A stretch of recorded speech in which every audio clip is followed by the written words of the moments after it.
Bienvenidos a Akira, la fórmula del apocalipsis. Esta serie revela cómo una película de animación del 1988 se convirtió en obra de culto y en un espejo premonitorio de nuestra época. Para comprender su visión del futuro, conviene recorrer primero las huellas del pasado que le inspiraron. El apocalipsis de Akira surge como eco de un trauma nacional, una herida que marcó la psique de Japón y que se transformó en imágenes capaces de estremecer. Sin más, vamos a destilarlo.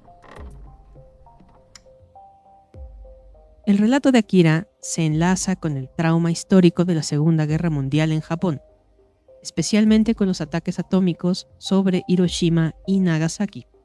La película inicia con una explosión que reproduce el hongo nuclear, una silueta que se convirtió en símbolo universal de la catástrofe.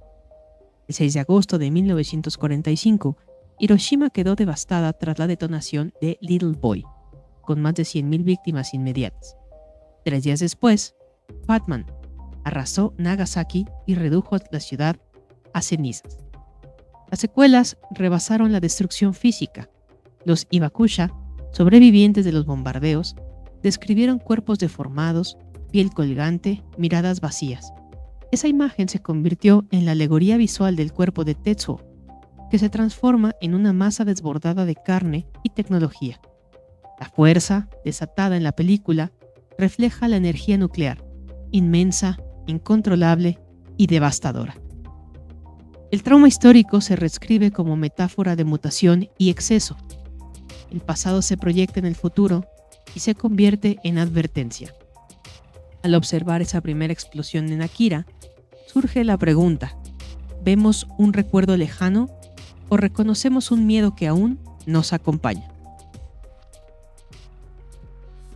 Tras la devastación, Japón vivió un crecimiento económico acelerado, conocido como el milagro japonés. La inversión extranjera, la disciplina laboral y la innovación tecnológica multiplicaron el Producto Interno Bruto en pocas décadas. Para los años 80, el país ya era una potencia económica con influencia global. Ese auge trajo consigo una tensión interna. Akira se estrenó en 1988, justo cuando la burbuja económica alcanzaba su punto más alto. La ciudad ficticia de Neo Tokio refleja esa paradoja: rascacielos brillantes y tecnología futurista, al mismo tiempo que corrupción, violencia y descontento, prosperidad en la superficie y fractura en el interior. La crítica de la película se dirige a la ambición desmedida y a la obsesión por el control. La urbe se convierte en un personaje vivo, iluminado por neones que fascinan y al mismo tiempo inquietan. En su atmósfera se percibe la tensión de un país que reconstruyó su dominio material mientras mantenía cicatrices invisibles. Frente a esa contradicción surge una pregunta inevitable: ¿cuántas veces hemos caminado por ciudades que aparentan estabilidad, aunque en su interior laten la ansiedad y el miedo al colapso? El mundo de Akira respira con la misma ansiedad que sus habitantes. Su estética fusiona lo futurista con lo distópico y anticipa una recesión que poco después sacudiría a Japón. Cada edificio y cada destello de neón funcionan como espejos de la ambición humana. La ciudad trasciende el papel de un escenario, ya que muestra la fuerza narrativa que devora a quienes la habitan. En el siguiente episodio exploraremos cómo la estética cyberpunk de la película se combina con un concepto filosófico para generar una experiencia visual única: el sublime tecnológico, una forma de belleza que atrae y aterra al mismo tiempo.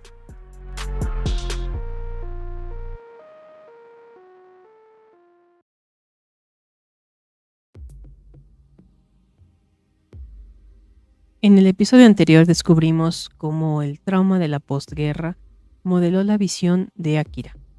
Ahora la mirada se posa sobre Neo Tokio, una ciudad que trasciende el papel de escenario para convertirse en un personaje con propia vida. Su estética cyberpunk, su brutalismo arquitectónico y su deslumbrante iluminación invitan al espectador a experimentar lo que la filosofía llama el sublime tecnológico, una mezcla de atracción y vértigo frente a la inmensidad de una fuerza que supera toda comprensión. Neo-Tokio surge de las ruinas de una capital destruida décadas atrás. Su reconstrucción refleja un ideal de progreso que pronto revela un trasfondo de corrupción, pobreza y caos social. La ciudad encarna la belleza decadente del cyberpunk, rascacielos imponentes que esconden experimentos secretos, violencia urbana y jóvenes que buscan desafiar el orden. El ojo humano se pierde en las avenidas saturadas de luces, anuncios y sombras, como si el flujo constante de imágenes dominara lo espiritual. Neo-Tokio se configura como una crítica al capitalismo desmedido y a una ciencia subordinada al dominio corporativo. La experiencia visual abruma e inquieta, recordando que cada detalle es fragmento de un laberinto sin salida. Frente a esa vorágine de luces y cemento, surge la pregunta inevitable: ¿qué sentimos al caminar por ciudades que nos fascinan y al mismo tiempo nos hacen sentir diminutos? La estética de Neo-Tokio se acerca al concepto de lo sublime, una intensidad que despierta placer y temor frente a algo que nos sobrepasa. Filósofos lo describieron al contemplar tormentas, montañas o volcanes. En Akira, esa experiencia se traslada tanto a la metrópolis como a la fuerza psíquica de Tetsuo. Los rascacielos se elevan como cordilleras inalcanzables y la energía de Tetsuo se expande como una erupción que amenaza con arrasar todo a su paso. El espectador queda atrapado en la atracción hacia el abismo, un impulso hacia la destrucción que fascina y advierte al mismo tiempo. Al mirar estos destellos de energía desbordada surge otra pregunta: ¿qué límites tienen las fuerzas que nosotros mismos liberamos? La producción de Akira revolucionó la animación al crear 327 tonalidades cromáticas, 50 de ellas diseñadas exclusivamente para la película. Este recurso amplificó el realismo de la ciudad y permitió representar con precisión luces, sombras y atmósferas. Los colores adquieren una función narrativa, envuelven, provocan y transforman la experiencia. El rojo simboliza la violencia y pasión, desde la chaqueta de Kaneda hasta el resplandor de su motocicleta. El verde transmite juventud y normalidad, mientras que el azul sugiere futurismo e intranquilidad. Gracias a esta paleta, la noche en Akira se vuelve brillante, tensa, llena de vida. El espectador se sumerge en un mundo que palpita con cada contraste. ¿Qué emociones despierta en ti este juego de luces cuando piensas en tus propias noches de ciudad? La grandeza de Neo-Tokio se sostiene en su estética, pero su fuerza dramática nace de quienes la habitan. En el centro del apocalipsis se encuentra la historia de Kaneda y Tetsuo: amistad, lealtad, envidia y deseo de control. La ciudad se derrumba al mismo ritmo que su vínculo se fractura. En el próximo episodio exploraremos los arquetipos psicológicos y los símbolos que convierten a estos adolescentes en figuras míticas, héroes y villanos que condensan tanto la rebeldía juvenil como las heridas de una nación.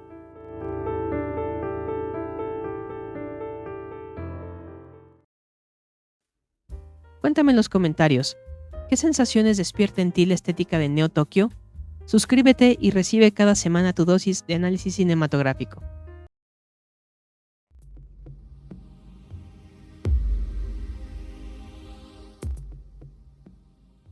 En el episodio anterior exploramos la ciudad como herida colectiva, el escenario que sostiene la historia.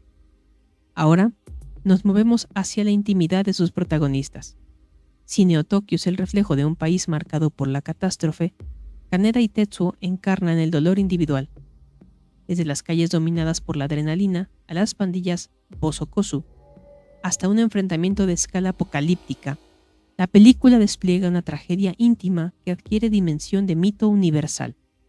Este episodio se centrará en la psicología de los personajes, interpretando la rebelión juvenil como síntoma de ansiedad social y desentrañando los arquetipos que convierten a Tetsuo en figura del dominio desbordado y la destrucción.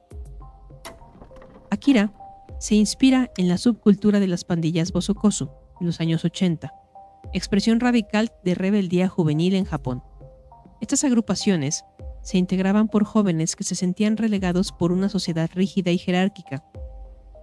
La película utiliza a la banda de Kaneda como reflejo de ese fenómeno. Los protagonistas son inadaptados, que viven en los márgenes de un orden autoritario y distante. La amistad entre Kaneda y Tetsuo constituye el eje emocional de la narración. Dos marginados unidos por una lealtad que pronto se fractura. Kaneda se proyecta como líder, protector y carismático, mientras Tetsuo arrastra un profundo complejo de inferioridad. La rivalidad surge de la envidia de Tetsuo hacia Kaneda y de su desesperado anhelo de reconocimiento. El accidente que sufre Tetsuo lo transforma en objeto de experimentación para un gobierno obsesionado con el control. Sus nuevas fuerzas psíquicas alimentan la ambición y magnifican su fragilidad hasta convertirlo en una amenaza devastadora. Su mutación en una masa desbordada de carne y energía funciona como metáfora visual del impacto nuclear, una fuerza que se expande sin límites y consume todo a su paso. De la misma manera que la bomba Little Boy simbolizó la paradoja de un niño pequeño, desatando destrucción masiva, Tetsuo encarna a un adolescente con una energía que rebasa la capacidad de su propio cuerpo. La película sugiere que el verdadero peligro se encuentra en la inmadurez humana frente a la magnitud de las fuerzas que desata. El, entre comillas, niño Dios, en Akira, puede leerse a la luz de las teorías de Carl Jung. El niño arquetípico representa la esencia más pura y ambivalente de la psique humana, un vínculo entre lo preconsciente y lo trascendente. En la película Akira, el niño número 28 simboliza energía absoluta y una fuerza sin filtro, un dios fragmentado que el Estado busca someter. Cuando Tetsuo accede a esa energía, se percibe a sí mismo como salvador, convencido de traer orden a un mundo en ruinas. Sin embargo, su mente desbordada lo impulsa hacia la demencia y lo convierte en agente de destrucción. Su destino ilustra la crítica a la ambición ilimitada del ser humano y su obsesión con jugar a ser divinidad. La película contrapone este dominio individual con el dominio institucional, representado por el coronel Shikishima. Ambos buscan ejercer control absoluto y ambos enfrentan un desenlace del fracaso. Lo que ven a continuación es la psicología del dominio, un paralelismo entre Tetsuo y el coronel Shikishima, en donde comparamos a estos dos personajes en tanto a su relación con el dominio, sus propias motivaciones y el desenlace. Tetsuo es un personaje que busca el dominio absoluto y descontrolado. Lo motiva el complejo de inferioridad, anhelo de reconocimiento y grandeza. Y el desenlace que tiene es una mutación, locura. Por otro lado, Shikishima busca el dominio institucional y militar, motivado por una búsqueda de orden y prevención de un nuevo apocalipsis. El desenlace es el fracaso al contener a Tetsuo, convertido en testigo imponente del colapso. Esta información subraya la dualidad que plantea la obra. Tanto el individuo como el Estado fracasan frente a una fuerza que excede la contención humana. La ambición de Tetsuo y la obsesión de Shikishima consumen a un mismo resultado, la aniquilación. La obra transmite la idea de que el dominio absoluto, en cualquiera de sus formas, expone las limitaciones de la humanidad. Esta visión apocalíptica y filosófica se materializó mediante un proceso técnico minucioso que transformó la animación, con un trabajo cuadro por cuadro de fluidez cinematográfica y una paleta cromática diseñada especialmente. Cada decisión de producción sentó un estándar inédito, y ese será el tema de nuestro próximo episodio, donde ingresaremos al estudio de animación para descubrir el milagro técnico que dio vida a Akira.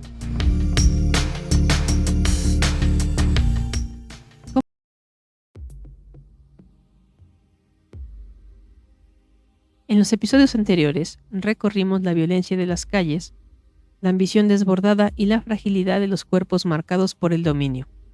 Ahora entramos a otra dimensión de Akira, su artesanía técnica.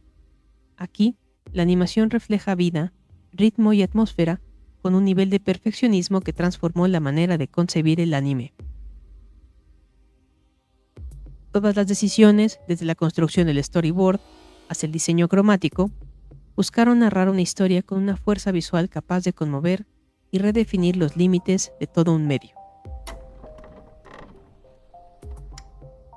La mirada de Katsuhiro Otomo, director y creador del manga original, impulsó cada etapa de la producción. Su obsesión por el detalle se plasmó en un storyboard minucioso compuesto por 2122 tomas, concebido como un manifiesto que garantizara la integridad de la obra. Otomo creció consumiendo cine y manga, y con ello obtuvo un ojo entrenado para trasladar a pantalla escenas con precisión visual. Su proceso meticuloso aseguró que cada cuadro estuviera cuidadosamente diseñado y coloreado, dando cohesión a la narrativa compleja.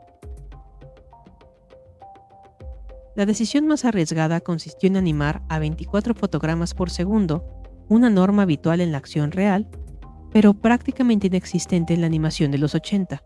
En esa década, la mayoría de las producciones trabajaban a 12 cuadros por segundo para reducir costos.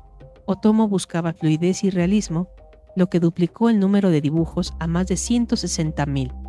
Esta exigencia técnica dotó a la película de una sensación cinematográfica inédita, especialmente en las persecuciones y secuencias de destrucción. Otra innovación consistió en grabar primero los diálogos, lo que condujo a una sincronización exacta en los labios de los personajes. Este recurso le dio naturalidad a las actuaciones y reforzó el impacto emocional de cada escena. El perfeccionismo alcanzó también la paleta cromática. El equipo creó 50 tonos exclusivos que, sumados a los existentes, conformaron 327 variaciones. Esta riqueza facilitó reflejar matices de luz y sombras imposibles de lograr con las limitaciones de la época. En televisores se percibía una diferencia leve, pero en las salas de cine se transformaba en una experiencia visual envolvente. El color se convirtió en herramienta narrativa. El azul, serenidad, futurismo y un poco de inquietud, reforzando la atmósfera de la ciudad. El verde, normalidad e inocencia, como en la camisa inicial de Takashi, que después se vuelve gris, símbolo de la deshumanización. El rojo, asociado con violencia y pasión, dominaba la acción, desde la motocicleta de Kaneda hasta los destellos que iluminaban las calles. Gracias a esta paleta, Neo Tokyo adquirió presencia propia, casi como un personaje vivo dentro del relato. Si tomamos en cuenta el estándar de la industria contra Akira, en un análisis comparativo, tenemos los siguientes valores. Según la tasa de cuadros del aspecto técnico, el enfoque de Akira estaba a 24 cuadros por segundo, contra el estándar de la época a 12 cuadros por segundo, generando una fluidez y realismo con atmósfera cinematográfica. La paleta de color, 327 tonos, 50 exclusivos, contra una paleta limitada, estándar de la época. Esto a su vez le dio a Akira una profundidad visual y atmósfera neo-noir única. Desde la perspectiva del proceso de doblajes, tenemos a Akira con voces pregrabadas y el estándar de la época era animación antes del doblaje. Esto provocó una sincronía precisa y mayor naturalidad en los diálogos. Akira trascendió sus logros técnicos al convertirse en una obra que derrumbó el muro entre la animación japonesa y la audiencia occidental. Su historia compleja y su acabado abrieron un camino donde la animación se consolidó como narrativa adulta y sofisticada. Este episodio nos mostró cómo la técnica se convierte en emoción y cómo el detalle sostiene un legado cultural. En el próximo episodio exploraremos ese legado inmortal, una fórmula del apocalipsis que germinó en los cimientos de la cultura pop global. Y recuerda, cada episodio de esta serie forma parte de un mismo viaje. Si llegaste aquí primero, los anteriores también te esperan para completar la fórmula. ¿Qué sensación te dejó Akira después de construcción técnica? Déjala en los comentarios. Suscríbete y acompáñanos en el laboratorio. Cada semana recibirás análisis cinematográficos, explorarás fórmulas y propondrás películas para destilar.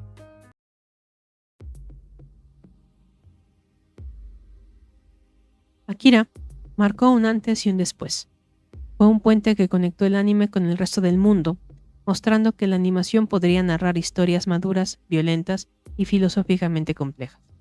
Este episodio final explora cómo esta película revolucionaria abrió el camino a la expansión cultural japonesa en Occidente y cómo su fórmula del apocalipsis se convirtió en un arquetipo narrativo que sigue resonando en el cine y la animación contemporánea. El estreno de Akira, en el 1988, actuó como un catalizador de la fascinación occidental por el Japón cool, entre comillas. Rompió con la percepción de que la animación estaba destinada a públicos infantiles y demostró que podía abordar temas como la corrupción política, la violencia o los experimentos científicos. Su impacto condujo a que producciones como Cowboy Bebop, Neon Genesis Evangelion y Ghost in the Shell encontraran una audiencia internacional y se consolidaran como referentes. Akira abrió un puente cultural que consolidó el anime como una forma legítima de cine. La obra de Otomo estableció un modelo narrativo que influyó en la ciencia ficción y el cyberpunk posteriores, la lucha por el control de fuerzas psíquicas o tecnológicas y la fascinación por el sublime tecnológico, entre comillas, aparecen en obras clave como Ghost in the Shell, que comparte con Akira la visión de una ciudad distópica y el cuestionamiento de la identidad humana. El eco de su narrativa también se refleja en Neon Genesis Evangelion. El tercer impacto recuerda la explosión que da inicio a Akira. En ambos casos, el dominio absoluto desencadena un nuevo ciclo para la humanidad, un relato que conecta la destrucción con la promesa de transformación. La fórmula visual de Akira trascendió el anime y se infiltró en la cultura pop global. La icónica persecución nocturna con motocicletas de luces rojas y estelas de neón se replica en videoclips como el de Stronger de Kanye West, así como la estética de videojuegos como Cyberpunk 2077. Es la influencia que permea la ciencia ficción, desde los barrios abarrotados y luminosos hasta los diseños de personajes. La película se convirtió en una guía visual para un futuro decadente y tecnológicamente avanzado. Su legado persiste en cada destello de neón y en cada rascacielos que se eleva en la ficción de nuestros días. Más de 3 décadas después, Akira mantiene intacta su fuerza como mito moderno. Su crítica a la ambición desmedida, al control gubernamental y a la anarquía social continúa siendo vigente en una era tecnológica y polarizada. La película encapsula la tensión de ser humano frente al dominio y la fragilidad de quienes lo ejercen. Este legado consolidó a Akira como obra fundacional dentro de la cultura pop. Akira es una historia de ambición, amistad rota y renacimiento. Una fábula donde la destrucción abre la puerta a la creación de un nuevo universo. Así como en las visiones de Kyoko, nos recuerda que la vida es un ciclo y que cada final trae consigo una nueva historia. Este viaje comenzó en las calles de Neo Tokio, donde vimos a la ciudad como una herida colectiva.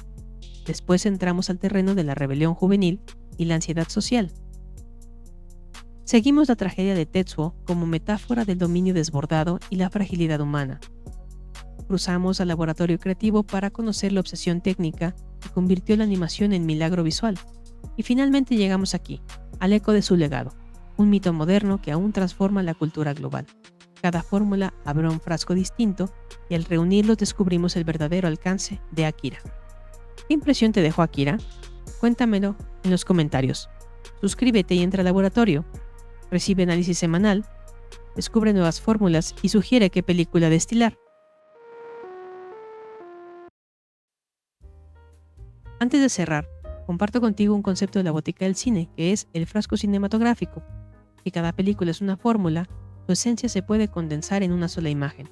Este frasco es una esencia destilada de sus emociones, sus conflictos y su estética.